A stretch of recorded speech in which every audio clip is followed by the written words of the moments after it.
Les amis, ravi de vous retrouver.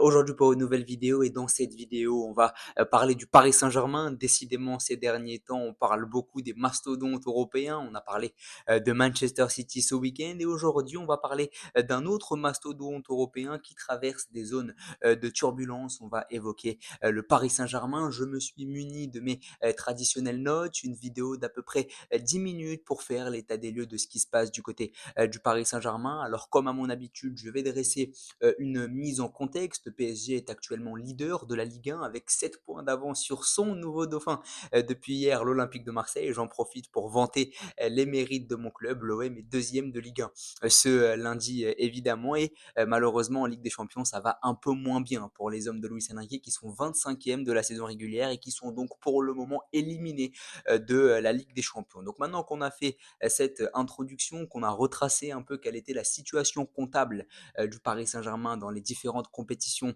dans lesquelles ils sont en lice, on va tout d'abord aborder le premier point, c'est la Ligue 1. Le Paris Saint-Germain est leader en Ligue 1, le Paris Saint-Germain est dominant, mais pour la première fois de la saison, on a vu les failles du Paris Saint-Germain en Ligue 1 avec ce match nul à domicile face au FC Nantes. Et c'est ce qui m'a donné envie de faire cette vidéo, c'est que depuis le début de la saison, je ne trouvais pas que le PSG était en crise. Aussi étonnant que ça puisse paraître, même s'il y a eu le nul arraché miraculeusement contre Gérone où il a fallu compter sur une boulette de Gazzaniga pour arracher ce nul face aux Catalans sur la première journée, même s'il y a eu ce match nul face au PSV Eindhoven, même s'il y a eu ces 3 défaites face au Bayern, face à Arsenal et face à l'Atlético, eh bien je ne trouvais toujours pas que Paris était en crise puisque Paris rencontre des adversaires que d'habitude il ne rencontre jamais à ce stade-là de la compétition. Le nouveau format de la Ligue des Champions fait que tu rencontres des mastodontes assez tôt et ce qui se passe pour Paris, pour City ou encore le Real, c'est que ces clubs-là qui concédaient leur première défaite en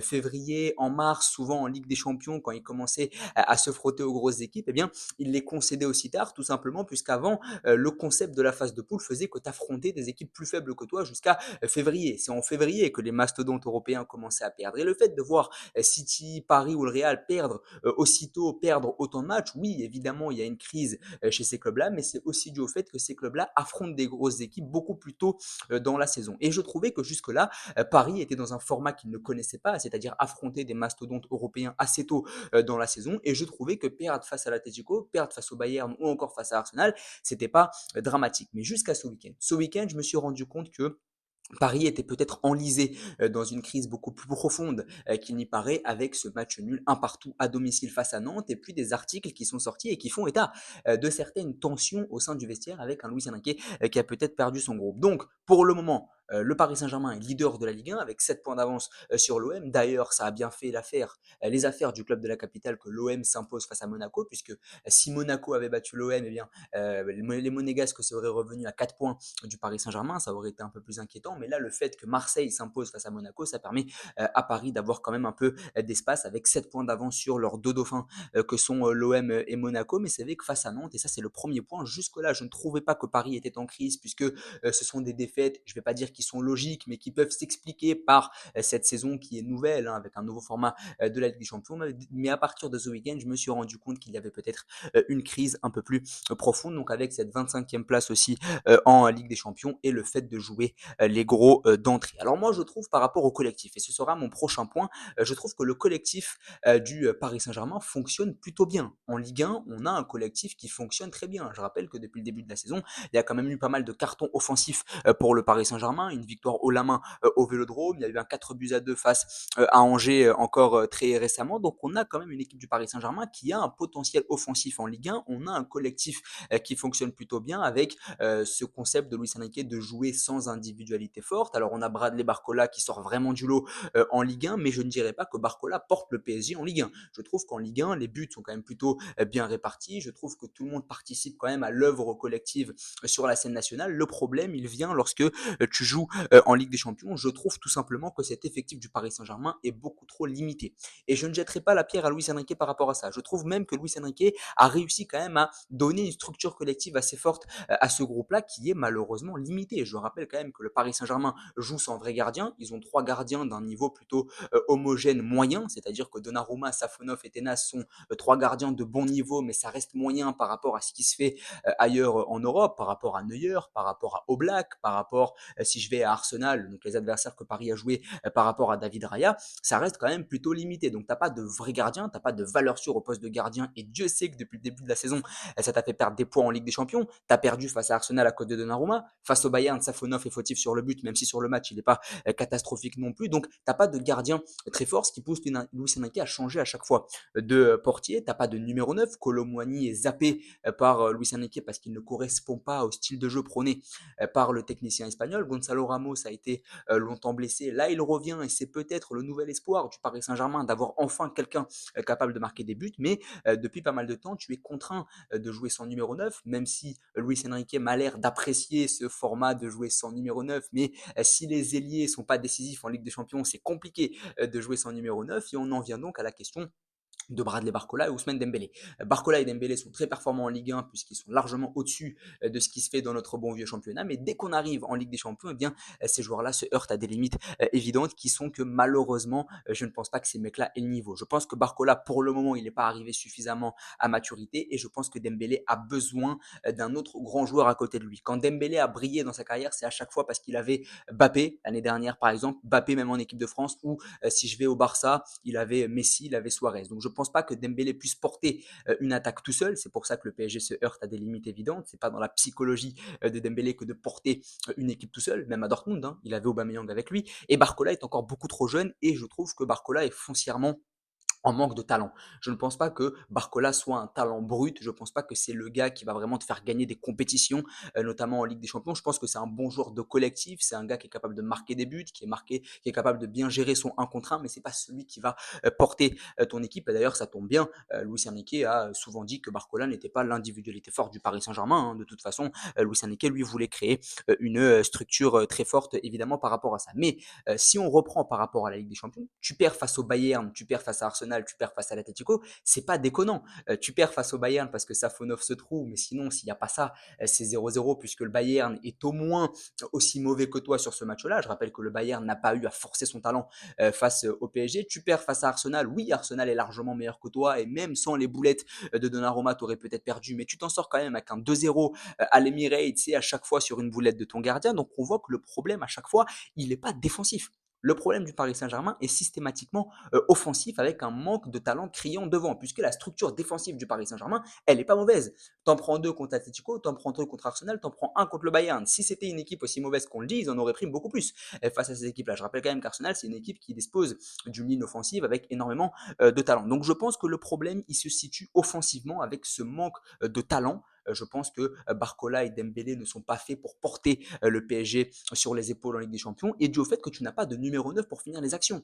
Tu marques pas contre Arsenal, tu marques pas contre le Bayern, donc c'est vraiment symptomatique d'un vrai problème et le problème n'est pas défensif. Je pense que défensivement, avec Pacho et Marquinhos, il y a des choses à redire sur les phases défensives avec Nuno Mendes, mais je trouve que Pacho et Marquinhos ne sont pas mauvais. Ils ont trouvé un équilibre. Pacho a pu, contre Arsenal, se montrer quelque peu défaillant, mais globalement, je trouve que l'Équatorien progresse plutôt bien aux côtés de Marquinhos. Hakimi aussi, c'est vraiment muet en principal leader du Paris Saint-Germain cette année.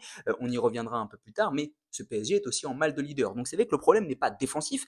Peut-être que dans le milieu de terrain, ça peut un peu manquer de créativité avec un Zahir Emery, évidemment, qui n'est pas un joueur créatif. Zahir Emery, c'est le même problème que pour Dembélé. Pour être bon, Zahir Emery doit être accompagné d'un joueur un peu plus technique à côté de lui pour faire le sale boulot pour ce mec-là. Vitinha, il n'est pas encore devenu le numéro 10 que le Paris Saint-Germain attend et je pense vraiment que Vitinha doit se muer en numéro 10. Vitinha doit arrêter de venir chercher les ballons très bas. Il doit jouer beaucoup plus haut pour devenir le chef d'orchestre du PSG. Et Joao Neves est encore plutôt jeune, mais de toute façon, il est encore un peu jeune. Mais Joao Neves, il doit créer le jeu depuis le poste de numéro 6. Je pense que Joao Neves doit être vraiment le 6, la sentinelle du Paris Saint-Germain. Donc au milieu, il y a peut-être un manque de créativité puisque Vitinha devrait jouer, à mon avis, un peu plus haut. Zahir Emery doit être accompagné par un créatif et je pense que ce créatif peut être Vitinha et Joao Neves en vrai sentinelle. Donc je pense que le milieu de terrain à 3 là, avec les deux Portugais et Warren Zahir Emery, il peut être prometteur à condition que chacun occupe vraiment son poste. Puisque là, j'ai l'impression que Neves et Vitinha se marchent un peu sur les pieds, que Zahir Emery est un peu largué au milieu de ces deux joueurs plutôt techniques à côté de lui. Je pense que chacun doit avoir son rôle. Zahir Emery en vrai récupérateur, besogneux dans le milieu de terrain, Vitinha en numéro 10 dans un système en 4-2-3-1 et Joao Neves un peu plus en sentinelle pour venir chercher les ballons très bas. Là, j'ai l'impression qu'au milieu, Ils n'arrivent pas vraiment à trouver leur place. Mais le problème n'est pas au milieu, le problème n'est pas défensif. Le problème, c'est les deux surfaces. C'est ton gardien qui est systématiquement défaillant et c'est ton numéro 9 dont tu ne disposes pas. Et j'espère qu'avec le retour de Gonzalo Ramos, ça va évidemment s'améliorer. Il y a des limites, hein, défensivement, je disais que c'était pas le principal problème, mais il y a quand même des limites. Mendes est limité défensivement.